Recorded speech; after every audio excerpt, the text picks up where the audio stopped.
Assalamualaikum warahmatullahi wabarakatuh. Oke teman-teman, di video kali ini kita akan belajar bareng cara membuat kusen untuk aluminium ya. Oke, jadi bahan pertama ini adalah open back atau kusennya ya. Jadi yang pertama sini ukuran kusennya ini sekitar 7,5 ya. Jadi untuk lebar bagian sampingnya itu adalah 3,8.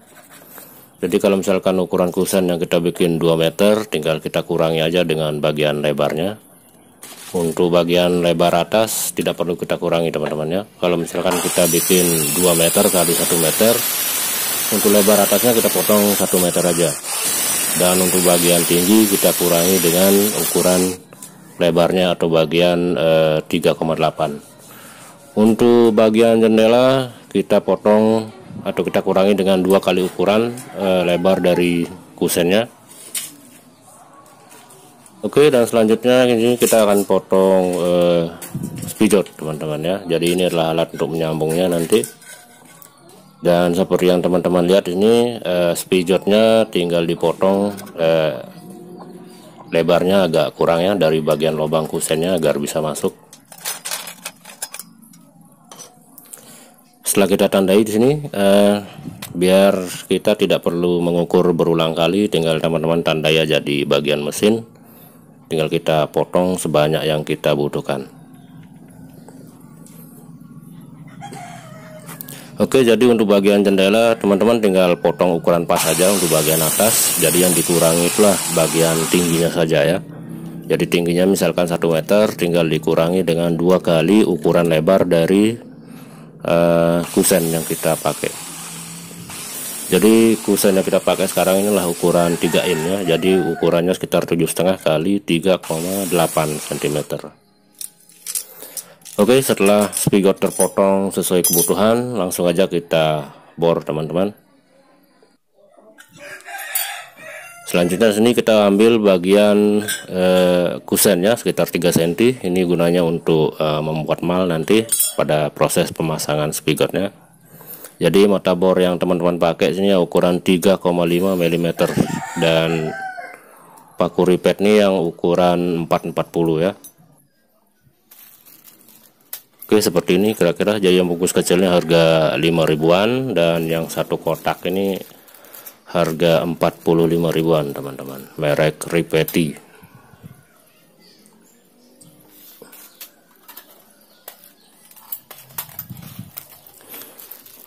Oke, kita buka aja, kita taruh di. Nah, buat teman-teman yang mau tahu bagaimana cara membuat toolbox ini udah ada videonya juga, silahkan dicek di playlist ya.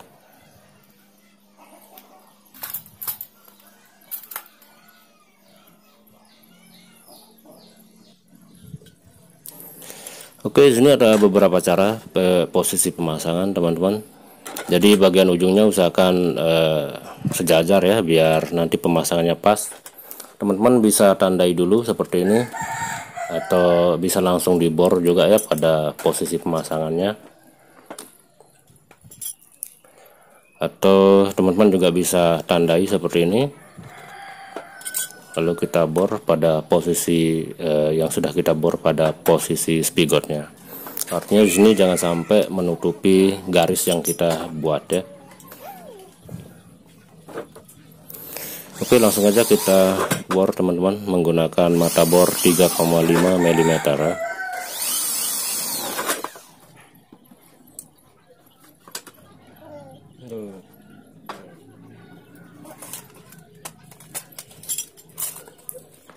Untuk paku ripetnya seperti yang saya bilang tadi ukuran 440, jadi ukurannya agak kecil dari ukuran mata bor 3,5 mm.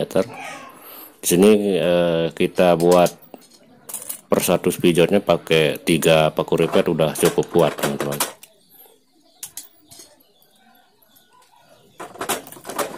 Untuk proses pada pemasangan pintu, spijotnya cukup kita pasang di bagian atas saja ya. Jadi kalau untuk jendela nanti kita pasang pada bagian atas bawahnya, karena rangkanya ada 4 potong ya untuk jendela. Karena untuk pintu nanti cuman 3, jadi kita pasang pada bagian atas saja untuk pintu. Oke teman-teman, kira-kira prosesnya seperti ini pada semua bagiannya terpasang seperti ini. Jadi tidak perlu kita lihat proses yang lain karena prosesnya sama saja ya. Cuman perbedaan sini kalau untuk jendela kita pasang pada 4 titik, untuk pintu cuman 2 titik ya di bagian atasnya. Kira-kira gambarannya seperti ini teman-teman ya. Nah jadi karena proses pemasangan pada kusen ini udah ada pada pada tembok udah ada lubangnya, jadi rumah udah jadi ini posisinya. Jadi pemasangan kusen ini kita gunakan baut teman-teman, jadi perlu kita pasang spigot di bagian belakang. Untuk pintu jendela yang ukuran 1,5 meter cukup kita pasang spigot ada dua aja ya di bagian belakangnya. Jadi fungsi spigot ini nanti adalah sebagai penahan baut ke tembok ya. Jadi nanti spigotnya akan kita lubangi tembus ke kusen juga. Oke, seperti yang teman-teman lihat ini kita pasang ada 2 biji saja.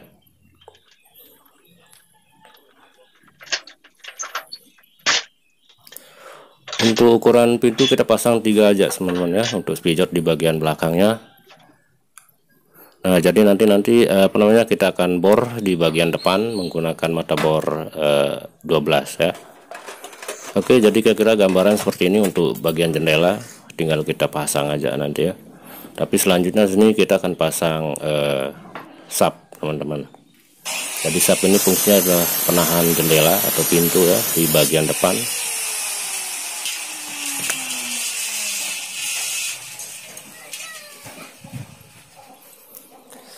Setelah kita potong sesuai ukuran, silakan teman-teman sesuai selera aja. Kalau misalkan mau dipotong seperti bentuk siku atau lurus, silakan nanti teman-teman yang tentukan ya.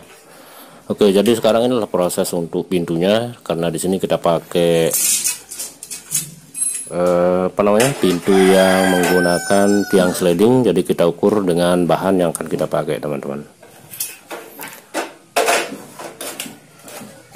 Kita ukur dengan tiang sliding plus dengan sap yang kita gunakannya, ukuran tebalnya.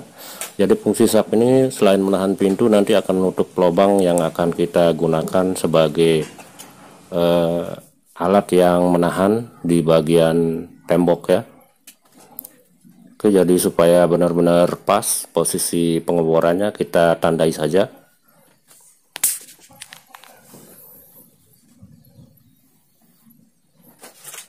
Kita tandai atau kita ukur dengan tiang sliding dengan sap supaya pas ya. Jadi posisi pengeborannya juga pas berada di bawah sap, jadi lubang yang kita bentuk pada kusen tidak terlihat. Oke, supaya benar-benar pas posisinya sebenarnya kita garis teman-teman. Lalu kita gunakan mata bor 8 ya di bagian depannya, tembus ke bagian spigot. Nanti selanjutnya untuk yang di bagian kusen akan kita bor lagi menggunakan mata bor 12 ya, karena nanti pisar yang kita gunakan adalah pisar S8. Jadi kita gunakan mata bor yang 8 mm. Untuk bagian depan atau di bagian kusennya kita bor saja menggunakan mata bor 12 ya. Jadi baut yang kita gunakan bisa langsung masuk, jadi cuma nyangkut pada bagian spigot di bagian dalamnya. Oke, kira-kira bautnya seperti ini teman-teman. Bisa skrupnya ya. Jadi lubang di bagian dalamnya tidak sampai tertahan untuk bautnya, jadi langsung masuk ke bagian spigot atau di bagian dalamnya. Tinggal lakukan aja proses yang sama teman-teman ya di bagian yang lain, pada jendela maupun pada kusen pintunya. Prosesnya sama semua ya. Jadi untuk teman-teman nanti kita akan bikin video pemasangannya juga. Silakan teman-teman ikuti proses pemasangannya. Selanjutnya kita akan pasang sap ya pada bagian tengah untuk penahan dari pintu ataupun jendela. Jadi sini kita gunakan mata bor yang 2,5 teman-teman. Untuk bautnya kita pakai yang ukuran 3,5 ya, mata bor 2,5. Jadi supaya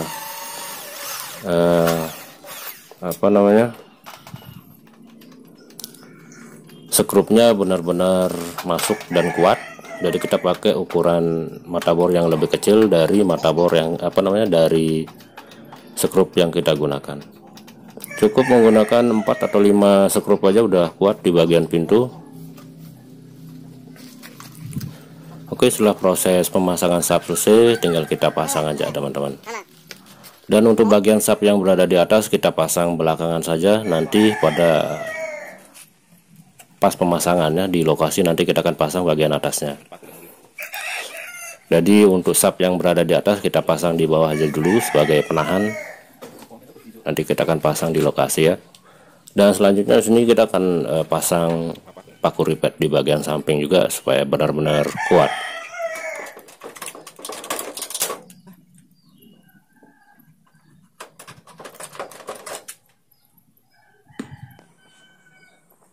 Oke teman-teman, kira-kira seperti ini hasilnya, semoga bisa dipahami ya. Untuk teman-teman yang mungkin ada pertanyaan, kalau misalkan ada pada sesi ini ada yang belum dipahami atau kurang begitu informasinya belum tepat ya, kalau misalkan teman merasakan seperti itu, silahkan di kolom komentar aja. Silahkan subscribe untuk video selanjutnya. Salam sukses buat teman-teman.